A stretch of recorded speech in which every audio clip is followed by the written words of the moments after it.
નમસ્કાર, આપ જોઈ રહ્યા છો ન્યૂઝ 18 ગુજરાતીને હું છું લુબના। 23મી ફેબ્રુઆરીથી તુવેરની ટેકાના ભાવે ખરીદી કૃષિ મંત્રી જીતુભાઈ વાઘાણીએ માહિતી આપી। ટેકાના ભાવે વેચાણ માટે 1.33 લાખથી વધુ ખેડૂતોએ કરાવી છે નોંધણી। વાવેતર શરૂ થયા પહેલા જ ભારત સરકારે વર્ષ 2025-26 માટે તુવેરનો ટેકાનો ભાવ 8,000 પ્રતિ ક્વિન્ટલ જાહેર કરતા રાજ્યના ખેડૂતો દ્વારા તુવેરનું પુષ્કળ વાવેતર કરવામાં આવ્યું છે, જે 130 ખરીદ કેન્દ્રો સૂચિત કરવામાં આવ્યા છે। ટેકાના ભાવે તુવેરની ખરીદી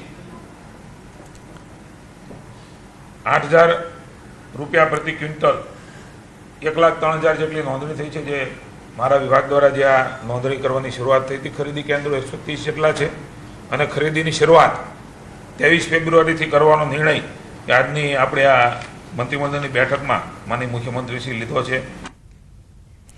વિધાનસભામાં ઉઠ્યો શિક્ષકોની ઘટનો મુદ્દો। આદિવાસી વિસ્તારોમાં શિક્ષકોની ઘટનો પ્રશ્ન। નર્મદા અને દાહોદ જિલ્લામાં શિક્ષકોની ઘટ। નર્મદા જિલ્લામાં 549 અને દાહોદમાં 1284 શિક્ષકોની ઘટ। વય નિવૃત્તિ, જિલ્લા ફેરબદલી અને અવસાનના કારણોસર જગ્યાઓ ખાલી। ચૈત્ર વસાવાના પ્રશ્ન પર શિક્ષણ મંત્રીનો જવાબ।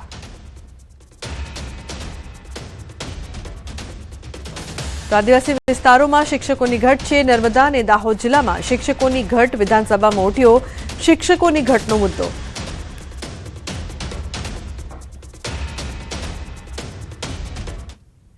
વાલિયા તાલુકાના શેર, દોલતપુર અને નવાનગર ગામના અંદાજે 70થી વધુ વિદ્યાર્થીઓ છેલ્લા 5 મહિનાથી શાળાએ જવા માટે રોજ 5 કિલોમીટર પગપાળા ચાલવા માટે મજબૂર બન્યા છે। ગામ સુધી એસટી બસ સેવા ન પહોંચતા વિદ્યાર્થીઓના શિક્ષણ પર તેની ગંભીર અસર પડી રહી છે। એસટી તંત્ર દ્વારા રસ્તો ભયજનક હોવાનું કારણ આપવામાં આવે છે, જ્યારે ગ્રામજનોનો દાવો એ છે કે રસ્તા પરથી 25 ટન ભરેલી ટ્રકો પસાર થાય છે, તો બસ કેમ નહીં? ગ્રામજનો અને વિદ્યાર્થીઓએ અનેકવાર લેખિત મૌખિક રજૂઆતો કરી હોવા છતાં પણ હજુ સુધી કોઈ ઉકેલ આવ્યો નથી। હવે ગામ લોકો એસટી બસ સેવા નિયમિતપણે 3 ગામ સુધી શરૂ કરવાની માંગ ઉઠાવી રહ્યા છે। અમારી ગામમાં પેલા બસ આવતી હતી, પણ હમણાં આવતી નથી।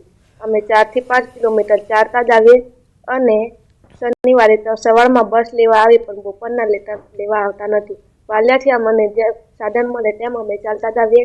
ચાલતા આવવાથી અમારી સ્કૂલમાં પરીક્ષા હોય તો ટાઈમે પહોંચી શકાય એવું નથી ને સર લોકો અમને એક્ઝામમાં ફેલ કરે છે ને ટાઈમે નહીં પહોંચાય, એટલા માટે અમને સર લોકો ખીજવાય છે। બસની વ્યવસ્થા કરી આપવામાં આવી નથી। છોકરાઓ રોજ 8 થી 10 કિલોમીટર ચાલવું પડે છે। બસની વ્યવસ્થા ખાલી વાલિયાથી દોલતપુરના સ્ટેશન સુધી કરવામાં આવેલી છે। એના અગાઉ એ વ્યવસ્થા શીર ગામ સુધી હતી, પણ આ જે પુલ છે, પુલનું એવું કારણ બતાવવામાં આવ્યું છે કે આ પુલ જર્જરિત હાલતમાં છે। તો મારે આ લોકોને એ પ્રશ્ન કરવા છે, જો પુલ જર્જરિત હાલતમાં છે તો 20 થી 25 ટન અહીંથી શેરડી ભરીને ટ્રકો જાય છે, રોજ વાહનો, ઘણા બધા હેવી વાહનો અવર જવર કરે છે, ત્યારે આ પુલને નુકસાન થતું નથી। પણ એક વિદ્યાર્થીઓ જ્યારે અભ્યાસ લેવા માટે જાય છે ત્યારે આ લોકોને આ પુલ જર્જરિત દેખાય છે। અમારે ગામમાં બસની સમસ્યા છે કે બસ અમારે ત્યાં પહેલા દોલતપુરથી સીલ લગીને આવતી હતી, પણ હમણાં એવી સમસ્યા છે કે 6-7 મહિના થયેલી દોલતપુરના પાટીએ જ છોકરાઓને છોડીને જતી રહીને ત્યાંથી જ લઈ જાય છે। દરરોજના છોકરાઓ અપડાઉન કરવા માટે 6-7 કિલોમીટર પગપાળા ચાલતું જવું પડે છે। સુરત શહેરમાં માથાભારે ચિરાગ ગોટીનું ફરી રિકન્સ્ટ્રક્શન કરવામાં આવ્યું। સરથાણા પોલીસે ચિરાગ ગોટીને ઘટના સ્થળે લઈ જઈને રિકન્સ્ટ્રક્શન કર્યું। એસઓજી પોલીસે 2 દિવસ પહેલા જ સિંગણપુરના ગુનામાં ચિરાગનું કર્યું હતું રિકન્સ્ટ્રક્શન। તો સિંગણપુર પોલીસ મથકમાં ચિરાગ વિરુદ્ધ ફરિયાદ નોંધાયા બાદ એક વધુ ફરિયાદો સામે આવી રહી છે। સિંગણપુર સરથાણા ચોક બજાર કતારગામમાં આરોપી વિરુદ્ધ નોંધાઈ હતી ફરિયાદ, તો સરથાણા પોલીસ મથકમાં આરોપી ચિરાગ ગોટી વિરુદ્ધ ખંડણીની ફરિયાદ નોંધાઈ હતી। ટ્રાવેલ્સના માલિક પાસેથી બંદૂકની અણીએ ધમકાવીને 18 લાખ રૂપિયા પડાવી લીધા હતા। ફરિયાદી મુકેશ ગજેરાએ ખંડણીની ફરિયાદ નોંધાવી હતી। તો આરોપી ચિરાગ ગોટી બાયોડીઝલનો ધંધો કરતો હતો। ફરિયાદીને બાયોડીઝલની જરૂરિયાત હોવાથી બંનેનો સંપર્ક થયો હતો। ફરિયાદી ચિરાગ ગોટી વચ્ચે મિત્રતા થતા 18 લાખ જેટલી ઉછીની રકમ લીધી હતી।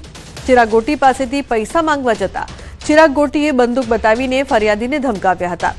તો પોલીસે આરોપી ચિરાગ ગોટીની ધરપકડ કરીને કાર્યવાહી હાથ ધરી છે. 2021માં ફરિયાદી પાસેથી બળજબરીથી પૈસા કઢાવવાના એ બાબતનો આઈપીસી 386નો ગુનો દાખલ થયેલો, ધાકધમકી બાબત, તેમજ ફરિયાદીને પિસ્તોલ બતાવી મારી નાખવાની ધમકી આપેલી એ બાબતે એક ફરિયાદ દાખલ થઈ છે.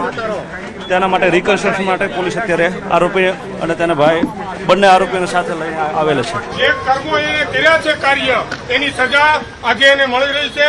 એટલે હું પોલીસ અને આજના અર્થતંત્રને ખૂબ ખૂબ આભાર માનું છું કે એને એની સજા મળી. એના વિશે મારે બીજું કંઈ નથી કહેવાનું. આજે આપ સૌ જોઈ રહ્યા છો કે એમણે જે કાર્ય કર્યા એમની સજા એમને મળે છે. અને આજે જાહેર જનતાને મારી અપીલ છે કે એને તમારી સાથે જે કોઈ કઈ કાર્ય કર્યા છે સામે આવો અને એને એની સજા મળવી જોઈએ. જામનગરના ધ્રોલમાં વેપારી પર હુમલાનો મામલો. વેપારી પર હુમલો કરનાર 2 શખ્સની ધરપકડ કરી છે.